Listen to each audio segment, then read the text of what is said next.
नमस्कार दोस्तों, स्वागत है आपका इस वक्त की बड़ी खबर में। गिरफ्तार हो अर्नब गोस्वामी, नहीं तो सड़कों पर उतरेगी सारी कांग्रेसी, अलका लांबा।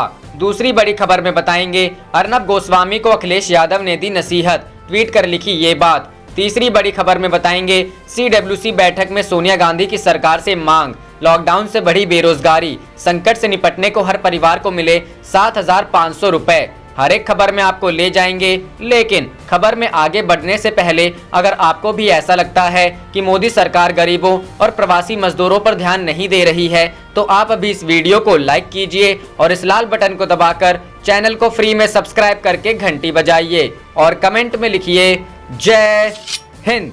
रुख करते हैं पहले खबर की तरफ। गिरफ्तार हो अर्नब गोस्वामी, नहीं तो सड़कों पर उतरेंगे सारे कांग्रेसी, अलका लांबा। जी हां दोस्तों, टीवी एंकर अर्नब गोस्वामी के खिलाफ दिल्ली कांग्रेस नेता अलका लांबा ने मोर्चा खोल लिया है। नेशनल टेलीविजन पर कांग्रेस के अंतरिम अध्यक्ष सोनिया गांधी पर आपत्तिजनक टिप्पणी करने और हिंसा भड़काने के आरोप में अर्नब गोस्वामी की गिरफ्तारी की मांग की जा रही है। अलका लांबा ने अपने आधिकारिक ट्विटर हैंडल से ट्वीट कर लिखा है कि अगर अर्नब गोस्वामी को सांप्रदायिक हिंसा भड़काने और कांग्रेस अध्यक्षता श्रीमती सोनिया गांधी जी को लेकर की गई टिप्पणी पर गिरफ्तार नहीं किया जाता, तो भारतीय युवा कांग्रेस के कार्यकर्ताओं को बिना सोचे सड़कों पर उतर जाना चाहिए। रुख करते हैं अगली खबर की तरफ। अर्नब गोस्वामी को अखिलेश यादव ने दी नसीहत, ट्वीट कर लिखी ये बात। जी हां दोस्तों, पालघर मॉब लिंचिंग मामले में कांग्रेस अध्यक्ष सोनिया गांधी पर निशाना साधने के बाद रिपब्लिक टीवी के एडिटर अर्नब गोस्वामी चर्चा में हैं। अर्नब का आरोप है कि बीती रात उन पर हमले की भी कोशिश हुई। इन सबके बीच समाजवादी पार्टी के राष्ट्रीय अध्यक्ष और यूपी के पूर्व मुख्यमंत्री अखिलेश यादव ने ट्विटर पर #अर्नब गोस्वामी और #BJP ट्रोल्स का इस्तेमाल करते हुए कबीरदास की 2 लाइनों के जरिए अर्नब गोस्वामी को नसीहत दी है। अखिलेश यादव ने गुरुवार को ट्वीट किया, ऐसी बाणी बोलिए मन का आपा खोए, औरन को शीतल करे आपहु शीतल होए। बता दें, रिपब्लिक टीवी के एडिटर अर्नब गोस्वामी के खिलाफ सामाजिक वैमनस्यता को बढ़ावा देने के चलते नागपुर में केस दर्ज कर लिया गया है। इसके साथ ही उन पर आरोप है कि उन्होंने पालघर लिंचिंग घटना के लिए कांग्रेस अध्यक्ष सोनिया गांधी को जिम्मेदार ठहराया था। इस मामले में भी उनके खिलाफ केस दर्ज किया गया है। DCP विनीता साहू ने कहा कि अर्नब गोस्वामी के खिलाफ section 117, 120B, 153A, 153B, 295A, 290A, 500, 504, 506 के तहत केस दर्ज किया गया है। उनके खिलाफ छत्तीसगढ़ के रायपुर में भी एक केस दर्ज किया गया है। रुख करते हैं अगली खबर की तरफ। CWC बैठक में सोनिया गांधी की सरकार से मांग, लॉकडाउन से बढ़ी बेरोजगारी, संकट से निपटने को हर परिवार को मिले 7,500 रुपए। जी हां दोस्तों, देश में कोरोना वायरस संकट के बीच कांग्रेस की सर्वोच्च नीति निर्धारण इकाई कांग्रेस कार्य समिति की बैठक वीडियो कॉन्फ्रेंसिंग के माध्यम से गुरुवार को हुई। इस बैठक में पार्टी की अंतरिम अध्यक्ष सोनिया गांधी की अगुवाई में कोरोना संकट और लॉकडाउन से उपजे हालातों पर मुख्य रूप से चर्चा की गई। सोनिया गांधी ने किसानों, बेरोजगारों और गरीबों का मुद्दा उठाया और सभी परिवार के लिए 7,500 रुपए की केंद्र सरकार से मांग की। कांग्रेस वर्किंग कमेटी की बैठक में सोनिया गांधी ने PPE किट की खराब गुणवत्ता पर चिंता जाहिर की और कहा कि देश में कोरोना टेस्टिंग अभी बहुत कम संख्या में हो रही है, यह काफी चिंता की बात है। कांग्रेस वर्किंग कमेटी की बैठक में सोनिया गांधी ने कहा कि लॉकडाउन के पहले चरण में 12 करोड़ लोगों ने अपनी नौकरियां खोई हैं। बेरोजगारी और बढ़ने की संभावना है क्योंकि आर्थिक गतिविधि पूरी तरह से ठप है। इस संकट से निपटने के लिए प्रत्येक परिवार को कम से कम 7,500 रुपए दिया जाना चाहिए। सोनिया गांधी ने कहा कि 3 हफ्ते पहले हुई हमारी बैठक के बाद कोरोना वायरस महामारी काफी तेजी से फैली है और इसका प्रसार भी बढ़ा है। उन्होंने कहा कि प्रवासी मजदूर अब भी फंसे हुए हैं, बेरोजगार हैं और घर लौटने को बेताब हैं। वह सबसे कठिन दौर से गुजर रहे हैं। संकट के इस दौर से बचे रहने के लिए उन्हें खाद्य सुरक्षा और वित्तीय सुरक्षा उपलब्ध कराया जाना चाहिए। किसानों का मुद्दा उठाते हुए सोनिया गांधी ने कहा कि लॉकडाउन की वजह से किसानों को सबसे अधिक कठिनाइयों का सामना करना पड़ रहा है। कमजोर और अस्पष्ट खरीद नीतियों के अलावा सप्लाई चेन में आ रही दिक्कतों से किसानों बेहाल हैं और उनकी समस्याओं का जल्द से जल्द निपटारा किया जाना चाहिए। अगले चरण के खरीफ फसल के लिए भी किसानों को सुविधाएं मिले।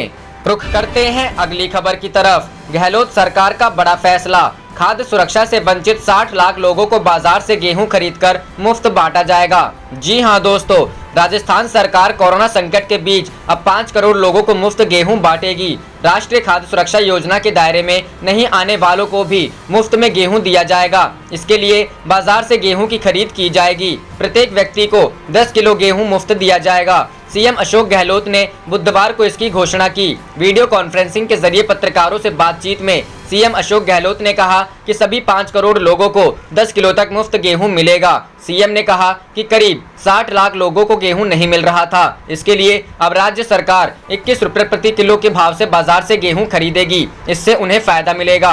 राष्ट्रीय खाद्य सुरक्षा योजना NFSA के तहत 5 करोड़ लोगों को राज्य में मुफ्त अनाज मिलना था। इसके तहत प्रत्येक को 10 किलो गेहूं मिलना था, लेकिन केंद्र सरकार गेहूं कम दे रही है। अभी राशन की दुकानों पर गेहूं नहीं मिलने की शिकायत आ रही है।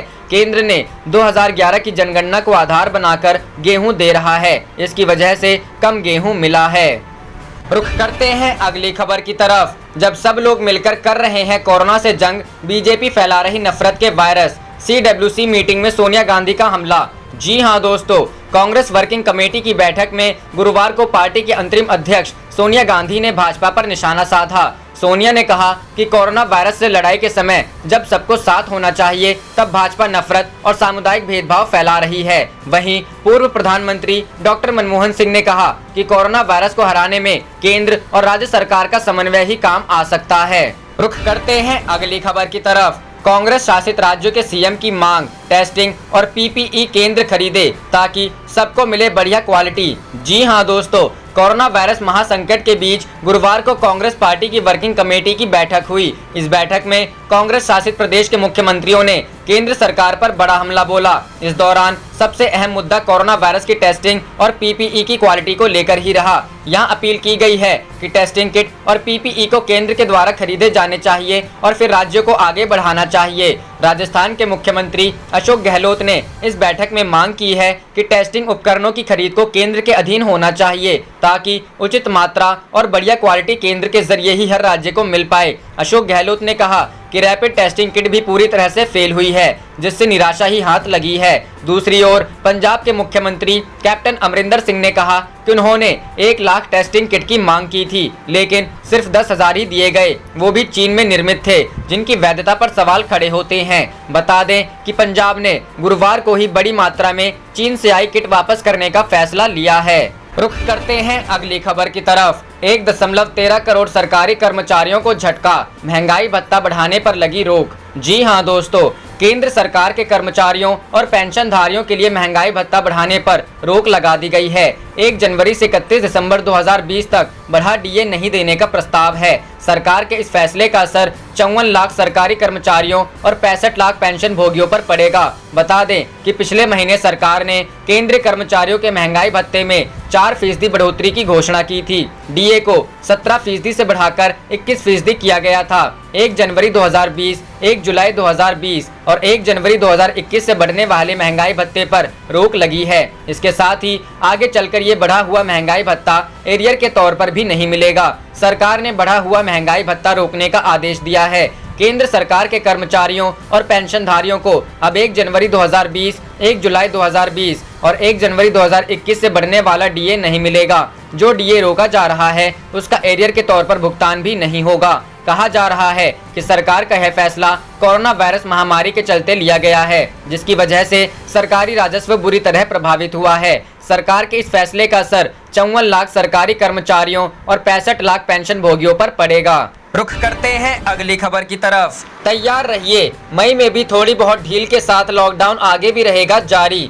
जी हां दोस्तों, 24 मार्च से चल रहे लॉकडाउन ने देश की जनता को बड़े पैमाने पर संक्रमित होने से बचाया है, लेकिन अभी लॉकडाउन से मुक्ति मिलने के कोई संकेत नहीं दिखाई दे रहे हैं। विदेश मंत्रालय, स्वास्थ्य मंत्रालय, गृह मंत्रालय के अफसर अभी इसके बारे में कुछ भी बता पाने की स्थिति में नहीं है। राजस्थान, पंजाब, महाराष्ट्र सरकार के अफसरों का भी मानना है कि कोविड-19 के खिलाफ लड़ाई अभी लंबी चलेगी। पंजाब के मुख्यमंत्री कैप्टन अमरिंदर सिंह ने प्रेस वार्ता के दौरान विशेषज्ञों के हवाले से आशंका जाहिर की थी। राम मनोहर लोहिया अस्पताल के एक वरिष्ठ चिकित्सक ने कैप्टन अमरिंदर सिंह के अनुमान को करीब सही बताया है। रुख करते हैं अगली खबर की तरफ। राजस्थान सीएम अशोक गहलोत ने अर्नब गोस्वामी पर की कार्रवाई की मांग, कांग्रेस अंतरिम अध्यक्ष सोनिया गांधी पर किया था कमेंट। जी हां दोस्तों, राजस्थान के मुख्यमंत्री अशोक गहलोत ने बुधवार को पत्रकार अनर्ब गोस्वामी पर कार्रवाई की मांग की है।